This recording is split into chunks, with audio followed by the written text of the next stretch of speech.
वो देश जो कभी सत्यम शिवम सुंदरम, कभी वंदे मातरम तो कभी पंजाब सिंध गुजरात मराठा द्रविड़ उत्कल बंगा है। मैं उस देश की नागरिक हूँ जो ठुकराए हुए लोगों की शरण स्थली बन जाता है और 7 समंदर पार रहने वाले परदेशियों को भी अपने ब्रदर्स एंड सिस्टर्स कहलाता है। मैं उस देश की नागरिक हूँ जिसने विश्व को हितोपदेश और कर्मयोग सिखाया पर खुद कभी अपना पराया नहीं सीख पाया। वसुधैव कुटुंबकम के सिद्धांत पर जिया मेरा भारत वो नीलकंठ है जिसने खुद विष पीकर दुनिया को अमृत दान किया। मेरा भारत कर्मण्येवाधिकारते गाता है और तीनों लोगों का स्वामी होकर भी माखन चुराता है और महाअवतार होकर भी माँ के हाथों मार खाता है। मेरा भारत स्त्री को उसके स्वाभिमान से जानता है और मेरा भारत स्त्री को उसके स्वाभिमान से जानता है और एक कुंवारी माँ को भी महासती कुंती के नाम से जानता है। मेरा भारत आकाश सा बलवान है फिर भी धरती सा धैर्यवान है। मेरा भारत प्रेम का पुण्य लोक अहिंसा का जन्म स्थान है, लेकिन नारी का अनादर हो जाए तो यहाँ का बच्चा बच्चा हनुमान है। मैं गौतम के भारत से आई हूँ जहाँ जनहित के लिए एक राष्ट्रपुत्र सन्यासी हो जाता है। मैं श्री राम के भारत से आई हूँ जहाँ पिता की एक बात पर बेटा सिंहासन त्याग कर वनवासी हो जाता है। पढ़ो हमारा इतिहास जो हमारे मस्तक पर छपा है। एक दुशासन ने हमारे बेटी का आंचल खींच लिया, हमने 100 भाइयों की चिता जला दी। एक रावण ने हमारी माँ सीता का हरण किया, हमने पूरे राक्षस कुल की लंका जला दी। मैं उस भारत से आई हूँ जो कभी रुका न झुका न डरा है। मेरा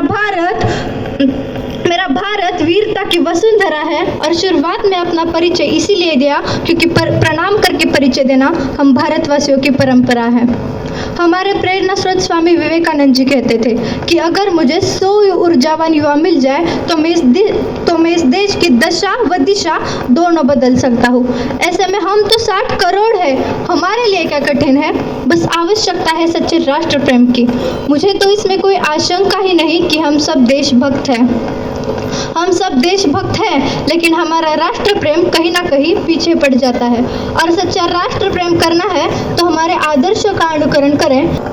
असल में सच्चा राष्ट्र प्रेम तब साबित हुआ जब महाराज आधी लग्न कोंढाण्याचं मग माझ्या रायबाचं, जब तानाजी मालुसरे ने छत्रपति शिवाजी महाराज के स्वराज्य निर्मिती का सपना अपने कंधों पर उठा लिया।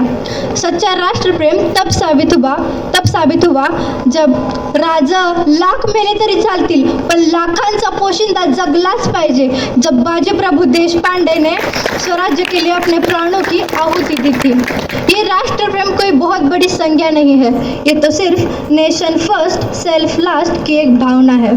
लेकिन आज के इस युग में हमें अपना राष्ट्र प्रेम साबित करने के लिए अपने प्राणों की आहुति देने की जरूरत नहीं, बल्कि मेरे विचारों में यदि कोई व्यक्ति अपना काम पूरी ईमानदारी पूरी मेहनत और पूरी लगन से करे ना तो वही सबसे बड़ा देशभक्त है।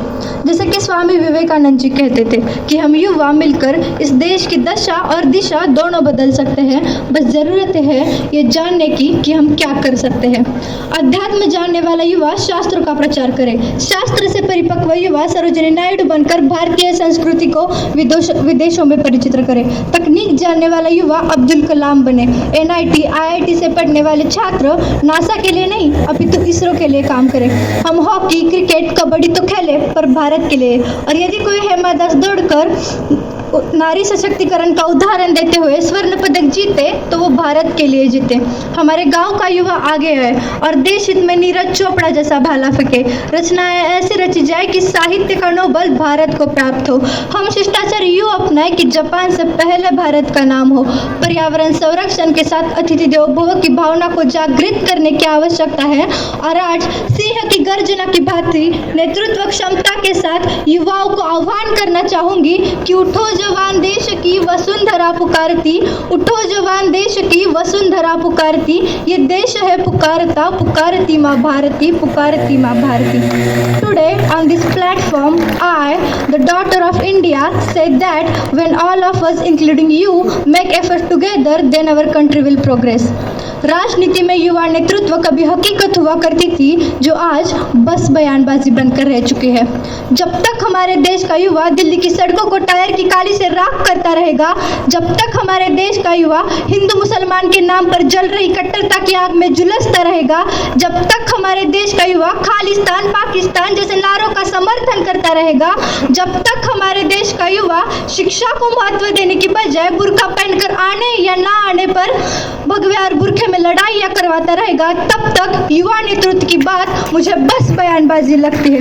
अंत में बस इतना ही कहना चाहूंगी कि किनारों पर खड़े समंदर पार होते नहीं, नभ को निहारने से चांद तारे हासिल होते नहीं। किनारों पर खड़े समंदर पार होते नहीं, नभ को निहारने से चांद तारे हासिल होते नहीं। तोड़ो अपनी सीमाओं को, खुद को और काबिल करो, ताकत दो अपने पंखों को, एक उड़ान और भरो। जय हिंद, वंदे मातरम।